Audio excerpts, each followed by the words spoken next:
చిన్నప్పుడు స్కూల్లో చదువుకున్న పద్యం యాదకొస్తున్నా సరే వాళ్ళ కర్మణ్యే వాదిక రస్యం చాణక్యం అమాయక మీరు కించం. యువర్ ఆనర్ ఇతను ఏం మాట్లాడుతున్నారో నాకైతే అర్థం కావట్లేదు. నాకు కూడా ఏం అర్థమైతలేదు సార్. అసలు మేము హైదరాబాద్ ఎందుకు వచ్చినామో అర్థమైతలేదు నాకైతే. ఆ అమ్మాయి లాయర్ ఎందుకైందో ఆ అమ్మాయికి అర్థమైతలేదు. మీరు జడ్జి ఎందుకైందో మీకు సరే అది మీ పర్సనల్ అనుకోకుండా చాలా జరుగుతుంటే కానీ.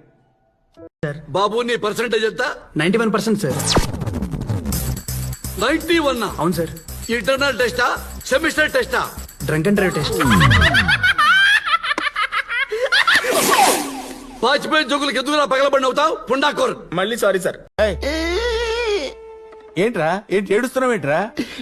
ఈ సొసైటీ నన్ను సైకో అని ముద్రేసింది. సైకోనా? మరి నిన్న మెంటలన్నావు కదరా? అది కాదు కృష్ణ, అంటే నిన్న మెంటల్ అన్నావు కదా అని. ఈ సొసైటీ నన్ను సైకో అంటుంటే నువ్వు మెంటల్ అంటావేట్రా? కత్తి తీసావేంట్రా? ఈ కత్తితో నీ ఒళ్ళంతా చెక్కేసి ఉప్పు కారం జల్లి ఉప్పు చేపల ఎండబెట్టేస్తా. అరే నువ్వు మెంటల్ కాదు, నువ్వు సైకోయే. అర్థమైంది కదండి గురుగారు. అవునరా. అయితే నాకు ట్రీట్మెంట్ చేయండి. సారీరా, నా దగ్గర సైకో కీర్తనలు లేవురా, దానికి నేను ట్రీట్మెంట్ ఇవ్వలేనురా. ఏదైనా వైరల్ అయ్యేలా చేయండి. ఇప్పుడు జగన్ కి చంద్రబాబుకి రాజకీయం నేర్పిందే రావు రమేష్ అని చేయండి సార్. కొంచెం ఓవర్గుంటుందేమో. ఓవర్గుంటేనే కదా ట్రెండింగ్ లోకి వచ్చేది, అందుకే కదా మీకు డబ్బులు ఇచ్చి మేపేది. ఏంటమ్మా ఒంట్లో బాగలేదా?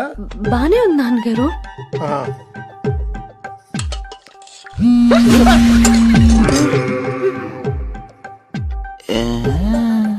ఏమైందిరా నీకు? నాకేదో అవడం కాదు, వినంబర్ జాకెట్ లోనే ఏదో ఉంది మాయా. వేధవా, నేళ్ళు వచ్చాయి, ఏం మాట్లాడాలో తెలీదు.